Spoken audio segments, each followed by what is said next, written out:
En este problema nosotros vamos a obtener el vector unitario y los ángulos directores de un vector en 3 dimensiones. Un vector v de coordenadas 3i más 2j menos 4k.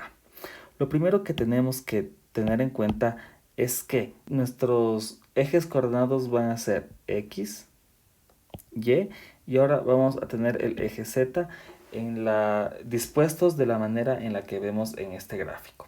Ahora, nosotros podemos resolver este problema sin dibujar el vector, pero vamos a aprender también cómo representar este vector en el espacio. Antes de nada, yo voy a ver los puntos que tiene mi vector. Mi vector tiene 3 en y. Dice que tiene 2 en j, j es el y, entonces está aquí. Y tiene menos 4 en k. El positivo siempre es donde está la flechita del eje. Entonces el negativo de 4k va a ser acá. Va a ser menos 4k.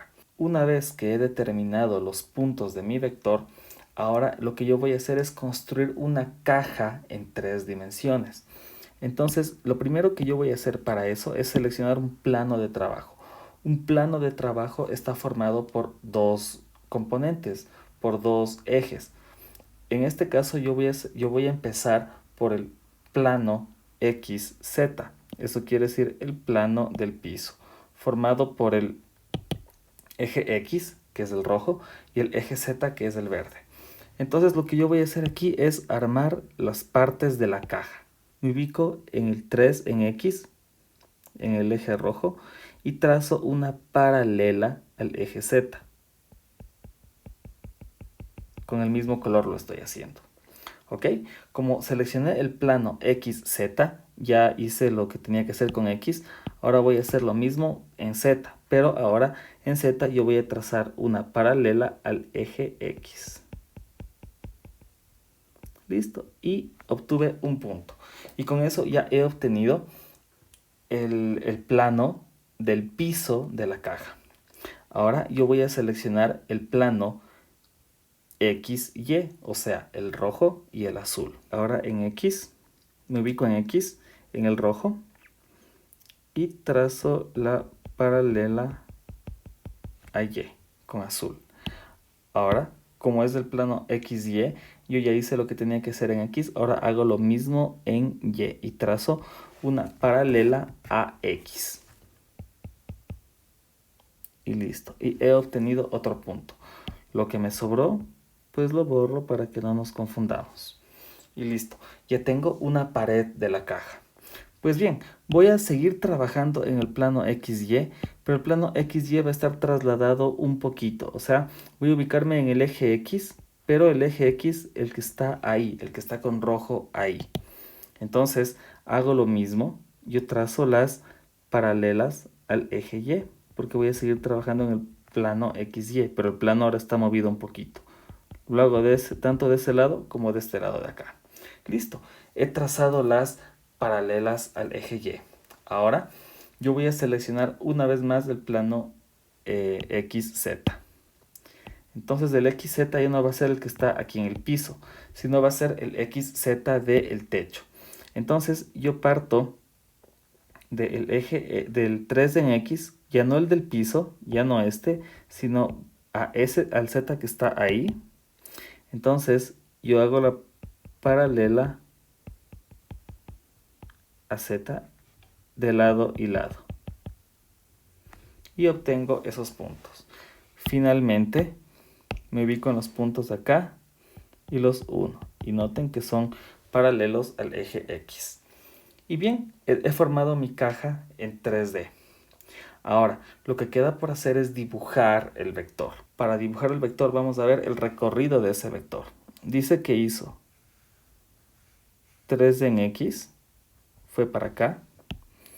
Luego el vector hace más 2 en Y, o sea, sube 2. Y luego dice que va menos 4 en K, o sea que va en la dirección K, 4 unidades en el sentido negativo. O sea que va para acá atrás 4. Entonces el vector resultante va a ser aquel que vaya desde el origen del primero hasta el fin del último. Voy a ponerlo con otro color. Y el vector resultante va a ser el que vaya básicamente, siempre va a ir del un extremo de la caja al otro. Entonces, este vector rosado va a ser mi vector B. Para explicar, vamos a usar un dibujo mejor hecho, un dibujo hecho en algún programa. Y tenemos acá nuestro vector B, el vector que acá le hemos puesto con un color azul. Este va a ser nuestro vector B. Y vemos que va del un extremo de la caja al otro. Si nosotros queremos apreciarlo en 3D, pues el vector estaría algo así. Con el plano X, Y y Z. Y el vector se lo ve en 3 dimensiones de esta forma. Vemos que va atravesando la caja completamente de un extremo al otro. Pues bien, ahora vamos a identificar en este vector en 3D cuáles son sus ángulos directores. Pues bien, acá tenemos los 3 ángulos directores, alfa, beta y gamma. Para hacer esta explicación estoy empleando la aplicación GeoGebra. Entonces vamos a ver primero el triángulo que se forma entre el vector y el eje X. Si nosotros unimos los puntos, vemos que aquí se forma un triángulo. Recordemos que el ángulo alfa es el ángulo que se forma entre el eje X positivo y el vector. Y para ello nos es de mucha ayuda formar este triángulo de aquí. Entonces vemos que es un triángulo que atraviesa la caja y el ángulo alfa nosotros lo vamos a poder determinar mucho mejor si consideramos este triángulo. Entonces regresamos a nuestro dibujo acá, vamos a poner una captura y vamos a, en este gráfico de aquí, seleccionar nuestro ángulo alfa. Entonces vamos a determinar nuestro ángulo alfa. Recordemos que es el ángulo que se forma con el eje X y el alfa va a estar aquí. Ese es nuestro ángulo alfa. Ahora vamos a ver cuál es nuestro ángulo beta. Recordemos que el ángulo beta es el ángulo que forma el vector con el eje Y. Entonces vamos a armar este otro triángulo de acá. Es un triángulo que asimismo atraviesa la caja y en el cual vamos a poder visualizar de mejor manera cuál es el ángulo que forma el vector con el eje Y. Entonces, una vez que lo apreciamos en esta imagen que está rotando, regresamos a nuestro triángulo de acá y vamos a hallar el ángulo beta, recordando que es el que se forma con el eje Y. Entonces, el eje Y es el azul y con el vector, pues bueno, se forma aquí en esta parte del triángulo nuestro ángulo beta. Finalmente, nosotros vamos a obtener nuestro ángulo gamma. Vamos a determinar cuál es nuestro ángulo gamma. Entonces, hacemos que aparezca el triángulo adecuado para el ángulo gamma, que es el triángulo en el cual el eje Z es uno de los lados y tenemos ese triángulo de ahí. Recordamos que el ángulo gamma es el ángulo que forma el vector con el eje Z. En ese triángulo lo podemos determinar de mejor manera. Entonces, regresamos a nuestro espacio de trabajo. Entonces, gamma, recordemos que es el ángulo que forma el vector con el eje Z. Entonces, gamma va a ser el eje Z y acá está el vector. Va a ser este ángulo gamma de aquí, que va a estar en el plano del triángulo de acá. Gamma se lo puede hallar de una manera geométrica usando el triángulo. Entonces podríamos decir que el ángulo gamma va a ser este, llamémosle un gamma prima, ¿ya? Entonces el ángulo gamma normal sería igual a 180 grados menos ese gamma prima, ¿verdad?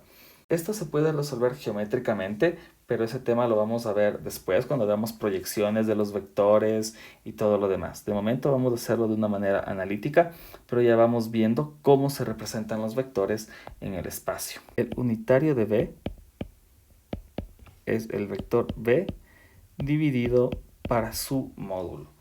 Entonces vamos ahorita a ver el módulo del vector B, que es lo que nos falta de dato.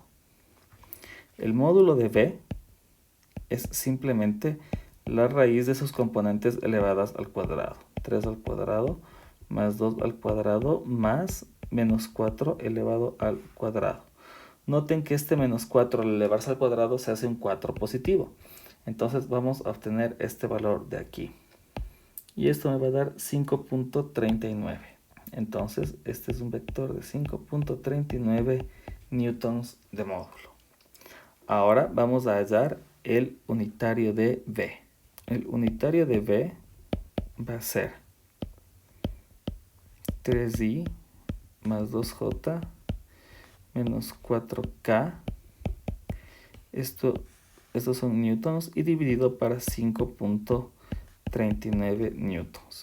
Los newtons en el vector unitario se nos eliminan, nos queda un vector adimensional y hagámoslo paso a paso. Esto va a ser 3 para 5.39 en i más 2 para 5.39 en j y menos 4 para 5.39 en k. Entonces el unitario de V es 3 para 5.39, 0.556, o sea 0.56, más 2 para 5.39, 0.37j, menos 4 para 5.39, y esto es 0.74. 0.74k. Y ese es nuestro vector unitario. Ahora nosotros tenemos que sacar los ángulos directores. Entonces los ángulos directores tienen una relación geométrica bastante interesante. Por ejemplo, nosotros acá sabemos que el coseno de alfa siempre va a ser el vector, que en este caso es b, su componente en x, dividido para el vector. Notemos que eso tiene sentido en este triángulo de acá, donde el coseno va a ser bx, que es esta coordenada de aquí, dividido para b, o sea, cateto adyacente sobre hipotenusa en este triángulo. Para beta, nosotros sabemos que el coseno de beta es igual a by entre b.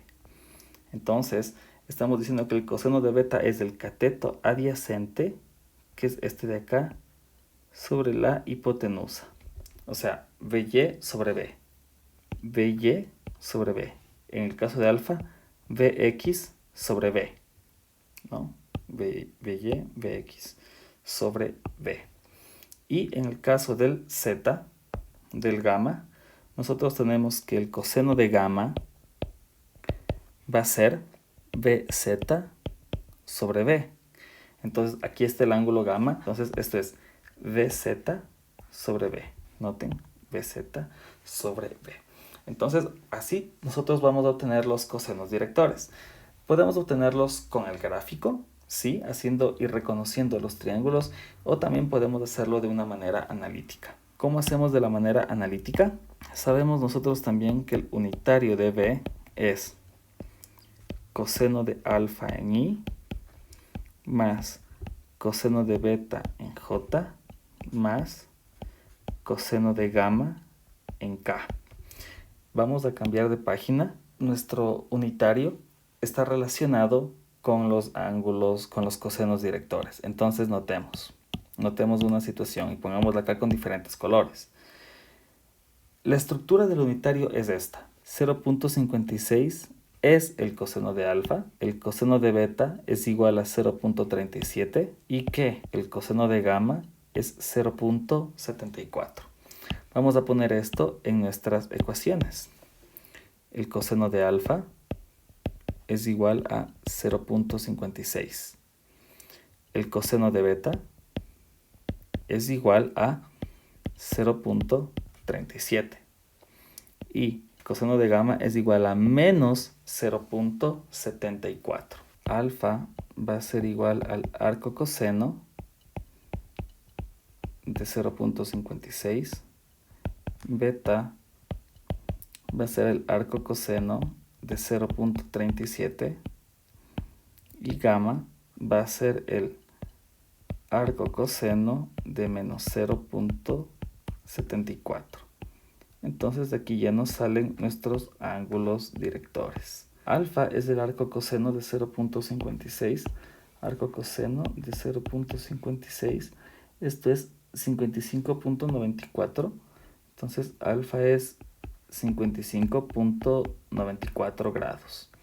Beta es el arco coseno de 0.37. Arco coseno de 0.37. Eso es 66.28.